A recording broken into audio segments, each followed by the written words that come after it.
আপনারা কি জানেন হাইফেনাক পির সঠিক ব্যবহার? চলুন আজকে আপনার হাইফেনাক পির সঠিক ব্যবহারটা জেনে নিই, কোথায় হাইফেনাক পি ব্যবহার করা হয়। এই ওষুধটার ভেতরে কি আছে? এই ওষুধটার ভেতরে যেটা আছে সেটা হলো অ্যাসিক্লোফেনাক 100 mg আর প্যারাসিটামল 325 mg। এর মেন মলিকুল যেটা আছে সেটা হচ্ছে অ্যাসিক্লোফেনাক। এটা হচ্ছে অ্যাসিক্লোফেনাক। এই অ্যাসিক্লোফেনাকের মুড অফ অ্যাকশন কি?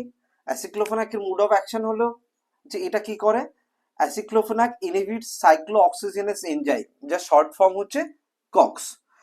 এটা কি করে, একটা ফসফোলিপিড থেকে সিনথেসিস হওয়ার পর অ্যারিকিডোনিক অ্যাসিড থেকে পোস্টাগ্ল্যান্ডিন তৈরির যে রাস্তা, সেই পোস্টাগ্ল্যান্ডিন তৈরির রাস্তায় এই সাইক্লোঅক্সিজেনেস কি করে, এই পাথওয়ে দিয়ে তৈরি হয়। এই পাথওয়ে দিয়ে তৈরি হয় বলে এবার এই এনজাইম কি করে, ইনহিবিট করে। কোনটাকে ইনহিবিট করে না, সাইক্লোঅক্সিজেনেজ অর্থাৎ কক্সকে ইনহিবিট করে। তাহলে কি হবে, পোস্টাগ্ল্যান্ডিন তৈরি হবে না। আর পোস্টাগ্ল্যান্ডিন তৈরি না হলে কি হবে, পেন হবে না, তাই না? এটার কাজ, এটা তো মূলত যন্ত্রণার ওষুধ একটা।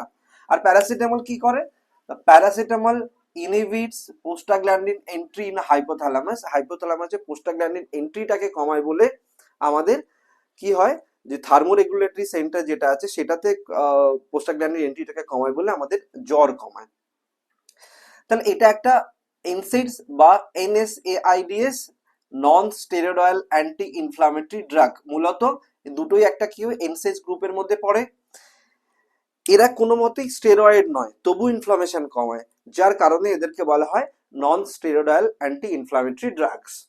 আমরা এবার জানবার ব্যবহার কোথায় কোথায় আছে, কি কি জায়গায় আমরা এখানে ব্যবহার করতে পারি। ইউজেস: এক, অ্যাকিউট পেইন অ্যান্ড ইনফ্লামেশন, যে কোনো ধরনের যন্ত্রণা এবং ব্যথাতে ইউজ করতে পারি। দুই, অস্টিওআর্থ্রাইটিসে ব্যবহার করতে পারি, রিউমাটয়েড আর্থ্রাইটিসে ব্যবহার করতে পারি, মাস্কুলোস্কেলেটাল পেনে ব্যবহার করতে পারি, লো ব্যাক পেন যেমন যদি লাম্বার স্পন্ডিলাইটিস হয় সেখানে ব্যবহার করতে পারি, ডেন্টাল পেন ব্যবহার করতে পারি, অ্যান্ড পোস্ট অপারেটিভ পেন অর্থাৎ অপারেশন হওয়ার পরে যে যন্ত্রণা কমায় সে। এর মধ্যে সব থেকে ভালো কাজ করে অস্টিওআর্থ্রাইটিসে অ্যাসিক্লোফেনাক, ডাইক্লোফেনাক, এই গ্রুপের ওষুধগুলো। এরা এই তাহলে এই জায়গাগুলোতে আমরা ব্যবহার করতে পারি। স্ট্যান্ডার্ড ডোজ কি আছে, স্ট্যান্ডার্ড ডোজ আছে 100 mg বিডি, দিনে দুবার দিতে হয় 100 mg করে, ঠিক আছে। এর কমন সাইড এফেক্ট কি হয়, কমন সাইড এফেক্ট কি হতে পারে, কমন সাইড এফেক্ট হতে পারে নসিয়া, ইনডাইজেশন হতে পারে, অ্যাবডোমিনাল পেন হতে পারে, ডায়রিয়া হতে পারে, ডিজিনেস হতে পারে, বা হেডেক হতে পারে। তাহলে এটা গেল ওর কমন সাইড এফেক্ট।